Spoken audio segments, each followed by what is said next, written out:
Two horses moved steadily through the farmlands. Vikir and Camille rode side by side, speaking as they surveyed the fields.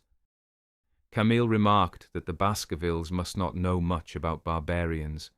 Vikir turned his head slightly. He said the Baskervilles had fought them more than anyone. If anything, they knew them better than the Morgs. Camille narrowed her eyes and asked why they had brought so few men. Most of them were young and inexperienced. Vikir reminded her that the main force was to join them beyond the mountains. It had already been agreed upon with the Morgs, something she should have known. Camille chuckled lightly, saying she was only testing how much he knew. Vikir replied that he was the one in charge here after all. She smiled, telling him she was simply testing whether his family trusted him enough to give him all the information. Then she asked another question. If he knew which tribes in the region caused the most trouble. Vikir narrowed his eyes, wondering why she was so full of questions. Still, he answered. The Valak and Rococo tribes. The Valaks in particular were unmatched with a bow anywhere in the empire. Camille congratulated him with a teasing tone, giving him a score of 8 out of 100. Vikir asked why only 8. She told him it was because he knew too much. She preferred men who were simple and dumb. She went on grading him over trivial things. Vikir sighed, his expression flat and unamused. Eventually, he told her to stop her pointless assessments. Camille asked why. She claimed she needed to evaluate him to see if he was fit to be her husband. Vikir frowned and asked why he would ever be her husband. She reminded him that he'd already passed her uncle's test. Vikir's expression hardened as he recalled the event from 7 years ago. He told her to forget it. He would pretend it never happened. Camille's temper flared. She shouted that she couldn't forget, not when it did happen, and hurled something in his face before riding ahead. Vikir looked at it, puzzled, then realized it was the same coat he'd given her 7 years ago. They continued along the perimeter wall. Camille shifted back to business, explaining the current situation.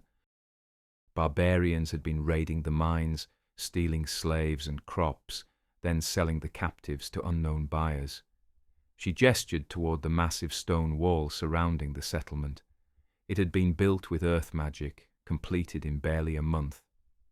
Vikir studied the structure for a moment, then said that something like this would have taken a full year to build by ordinary means. He noticed deep dents across its surface. He asked if those marks were from the Valaks. Camille confirmed. Their arrows carried powerful aura, she explained. One had even pierced her uncle's shield spell and left him gravely injured. Thankfully, he recovered. Vikir remembered something similar. His father had suffered a wound to the face from such an arrow long ago. It seemed the Valaks had a remarkable archer. Camille told him it was a girl. Before he could respond, a Morg mage came sprinting toward them. They had captured some barbarian scouts. Back at the camp, they were led to a tent where several barbarians were restrained. Vikir studied their markings and said they were from the Rococo tribe. Camille asked the mage if they had learned anything. The mage shook her head. He wasn't talking. Camille asked if they had tried magic to make him speak. The mage replied that it didn't work. They couldn't read his memories. A powerful spell had been cast on them to block any mind reading. Camille stepped closer and asked if he remembered capturing some of her people a few days ago. She specified a 12-year-old girl among them, red hair, red eyes, her cousin, Rose. The barbarian said something in his language. The 3 other captives snickered. Camille ordered an interpreter and asked for the barbarian defectors. The mage lowered her head. They were all dead or taken in the last raid. Camille asked if there was no one left who could translate. Vikir spoke up. He said he understood a little of their language. Camille looked at him, surprised. He said he wasn't fluent, but he knew the basics. She told him to ask where her cousin was, the 12-year-old with red hair and red eyes. Vikir addressed the barbarian in their tongue. The man laughed and muttered something. Vikir's jaw tightened. He told Camille the man said the girl was dead. Camille went still, anger burning in her eyes. She announced that she was the highest-ranking person present and had the right to pass judgment. Her voice turned cold as she delivered the verdict. A stone spike shot up from the earth, impaling the barbarian. Flames took him as he shouted in his tongue. Camille stared and said his language would only be spoken in hell. Then she ordered everyone to leave. Vikir stepped out of the tent and saw her alone, shoulders trembling. She might act strong, he thought, but she was still only 15. He asked if she had been close to her cousin. Camille nodded faintly. She said Rose had looked up to her, that she was kind and innocent.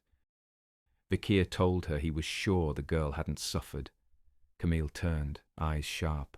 She asked who he was trying to fool. She didn't speak the language, but she knew some words. She told him to say what the barbarian had really said. Vikir lowered his gaze, then said the man claimed they ate her. Camille broke down, sobbing that she was sorry she couldn't protect her.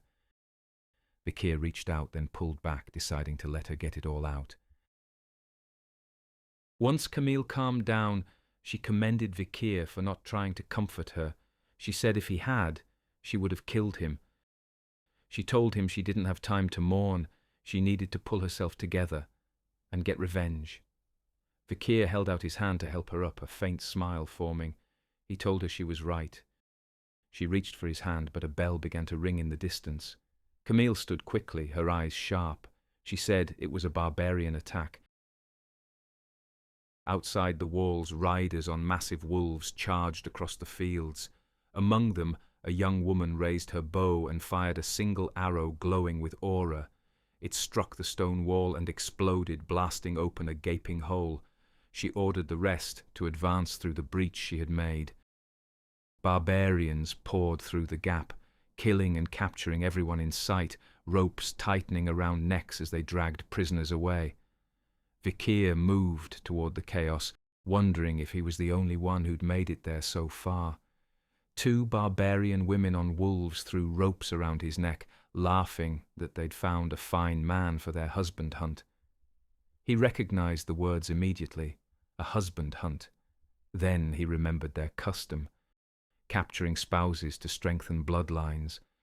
Vikir gripped both ropes and pulled sharply, dragging the women from their mounts. He told them he wouldn't be their husband. More barbarians closed in. His father's words echoed in his mind. Do not engage until the main force arrives. But he couldn't stand idle while the outpost was under attack. Arrows streaked toward him. He deflected them all with clean, precise swings of his sword. The barbarians faltered, shocked. Then a burst of fire struck the ground ahead. Vikir turned as Camille approached from behind. She asked why he wasn't killing them.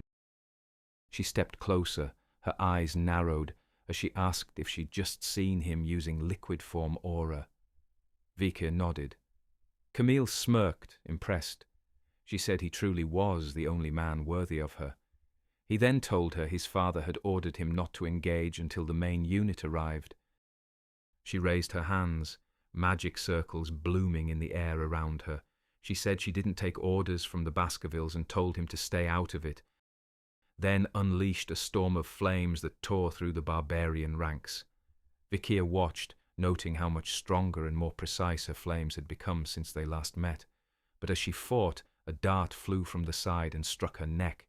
Camille fell to the ground, then told Vikir she couldn't move.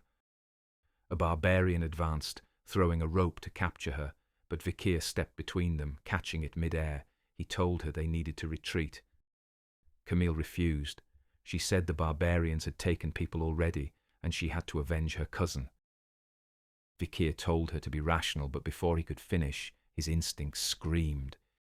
He leaned back as an arrow whistled past his head and detonated behind him in a blast of aura. A barbarian girl stood before him, eyes fixed on him. That must be the one Camille mentioned, he thought. But while his focus shifted to her, another barbarian darted in, slinging Camille over his shoulder and riding off on a wolf. Vikir cursed under his breath. It was happening again. In his past life, Camille had been captured at 15.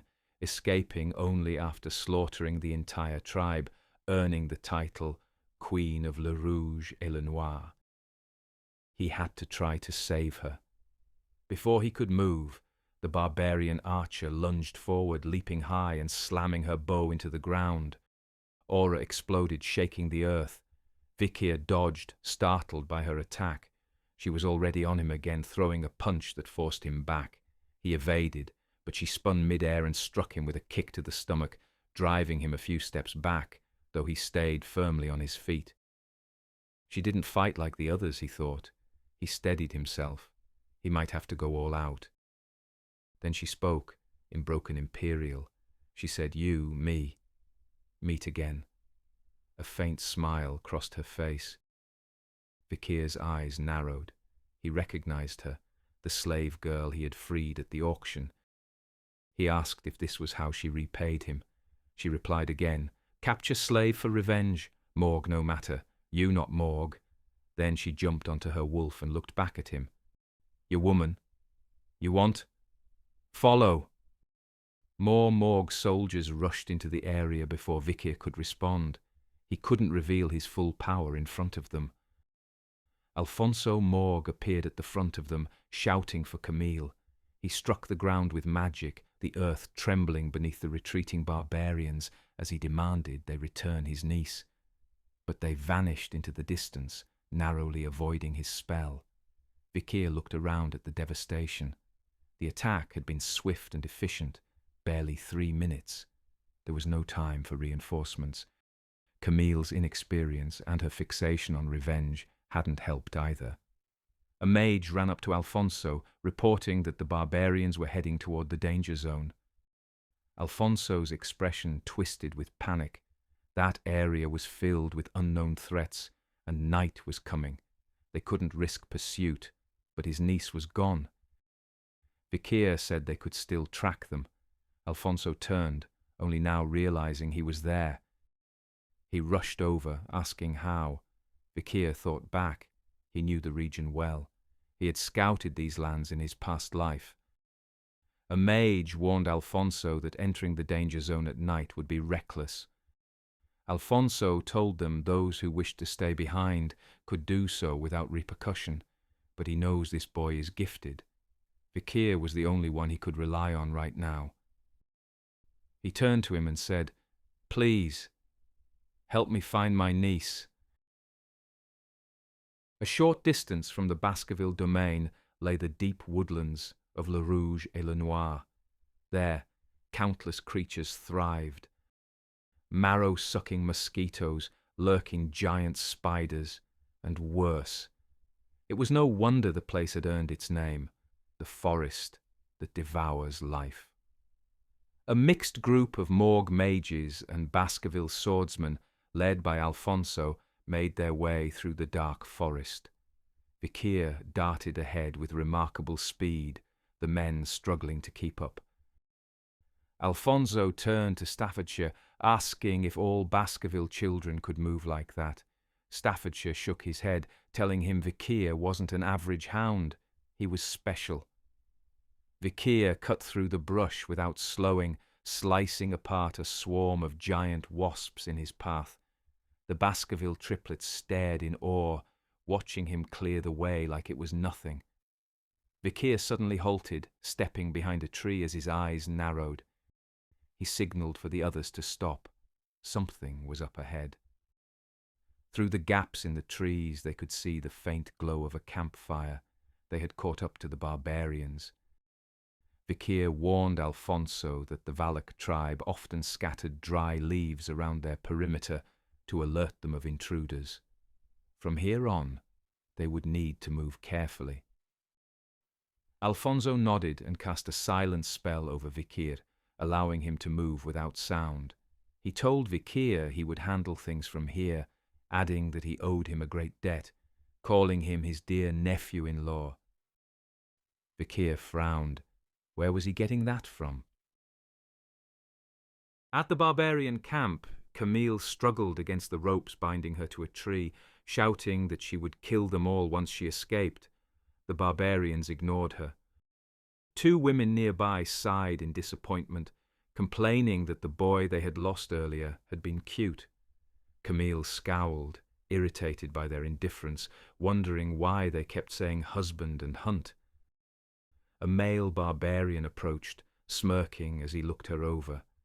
He thought the others would envy him once they saw the new bride he was bringing back. Camille glared at him, demanding to know what he was staring at. He grabbed her face roughly, muttering that he couldn't understand her words, but he could tell she was feisty. Maybe she needed to be taught a lesson, he mused, licking the tip of his arrow. Before he could do more, the barbarian girl who had fought Vikir earlier stepped forward, ordering him to get away from her slave. The man sneered, saying he was the one who caught her, and she was his. After all, he had hit her with the poison. The girl crossed her arms and said if she hadn't stopped the boy, he would have killed him already. The man barked a laugh and asked why she even wanted this one. She was a woman. The girl's expression hardened. She asked what that had to do with anything. Camille watched their exchange, realizing the girl must be strong to have stood against Vikir. Finally, the man lost his temper, shouting that he wouldn't hand the prisoner over just because she was the leader's daughter. The girl's hand shimmered with aura as she told him to come and take her if he had a problem. Fear crossed his face and he backed down, not daring to challenge her. The barbarian girl turned toward Camille. She commended her spirit, saying her blood was strong, just as it should be for the next leader of Morgue. Then she kicked Camille hard, telling her it was the Morgues who had captured her long ago and sold her into slavery. She said she had been lucky once. Someone had helped her escape. But Camille wouldn't be so fortunate. Her gaze darkened as she promised to break her. By the time she was done, Camille would be licking the dirt from between her toes. Suddenly, an explosion ripped through the camp.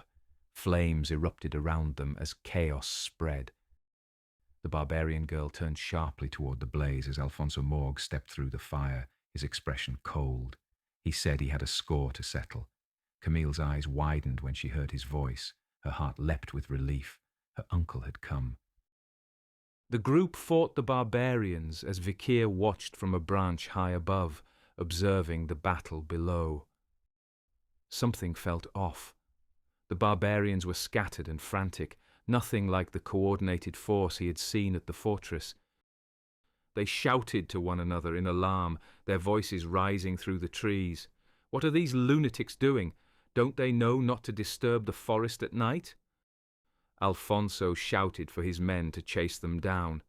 The barbarians were retreating, and he wouldn't let them escape. Camille smiled brightly at the sight of her uncle leading the charge. Relief washed over her. He had come for her after all. Then she heard rustling from behind the tree she was tied to. She turned and found Vikir there, motioning for her to stay quiet. He cut the ropes binding her, then helped her up, placing her arm over his shoulder. But before they could move, the barbarian girl stepped into their path. She smirked, saying she knew he would come, the skilled boy with the sword. She said she was impressed he had made it through the forest so quickly, passionately chasing after his woman. Then she told him it didn't matter who he was. He passed. Vikir narrowed his eyes. Passed? What was that supposed to mean? Camille glared at the girl, sensing her intent. Vikir thought he might have to use his full power to defeat her, but why didn't he remember anyone like her from his past life? Could she be the Night Vixen, the Valak archer who scarred Hugo? She was too young. As his thoughts turned, a dart whistled through the air. Vikir raised his wrist, blocking it with Beelzebub.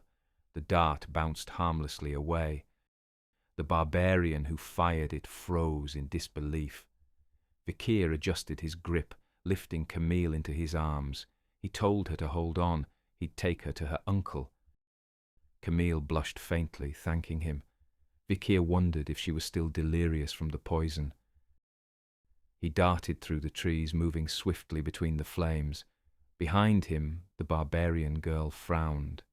She had wanted him alive and whole. As they ran, Vikir asked Camille if she felt weak. She said yes, especially at the knees. Two barbarian women appeared from the shadows, firing arrows. Vikir deflected them with sharp, controlled swings. The barbarian girl behind them drew her bow, aura pulsing through the string. She muttered that she might as well get rid of the girl before she took her man, and fired. A streak of blue light shot through the darkness, shrieking through the forest. It nearly struck Camille, until it froze in mid-air, encased in ice. Alfonso stepped forward, rushing to Camille. Alfonso held her in his arms, trying to purge the poison, but it was too strong. He couldn't remove it completely. When she started to feel a little better, she pulled away and ran straight to Vikir, wrapping her arms around him. Alfonso watched, heartbroken. His niece had rejected him.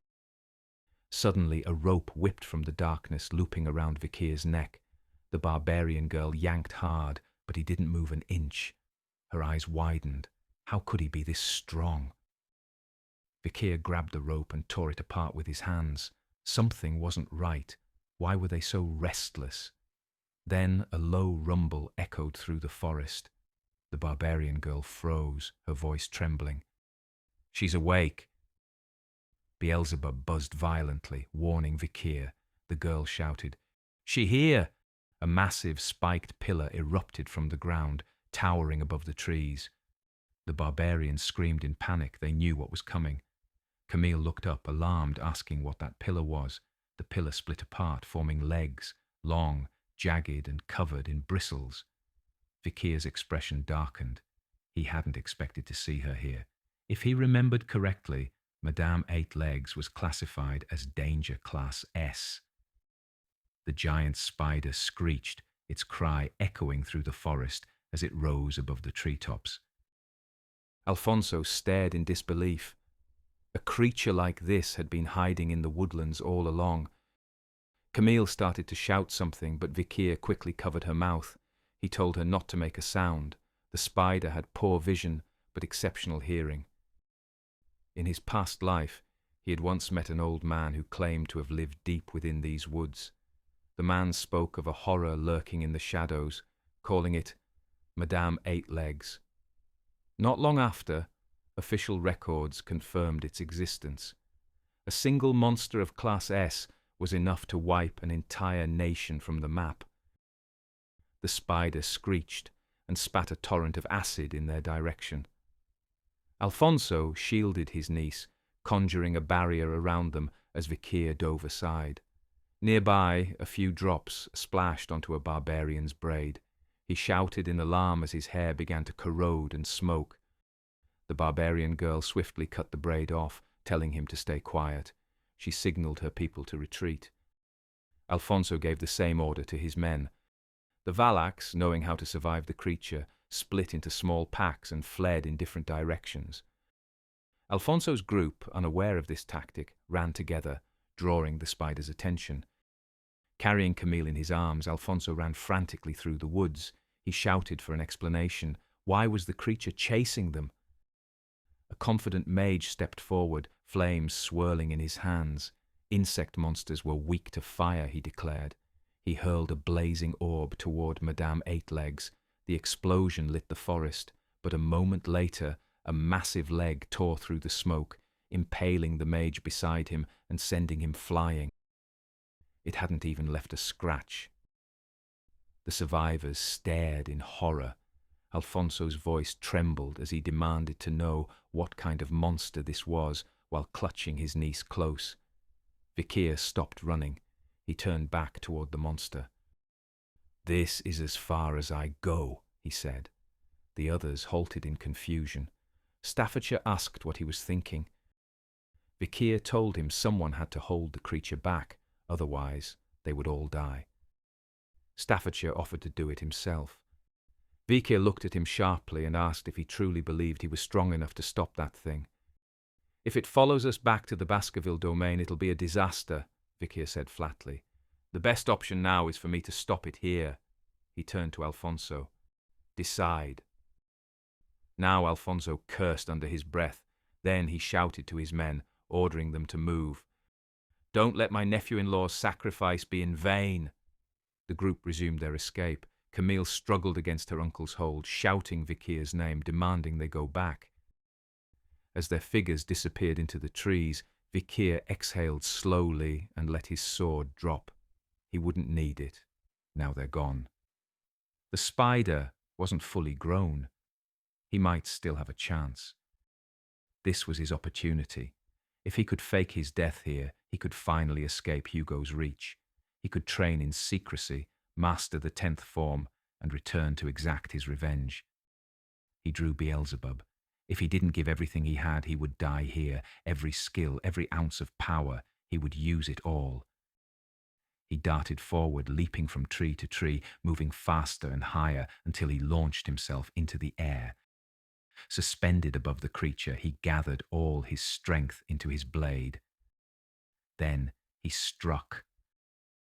A blinding red flash tore through the forest as his sword came down, the impact shaking the ground. Camille, looking back over her uncle's shoulder, saw the crimson light. A towering pillar of red energy rose into the night sky from Vikir's strike. She cried out his name as the forest burned beneath the scarlet glow.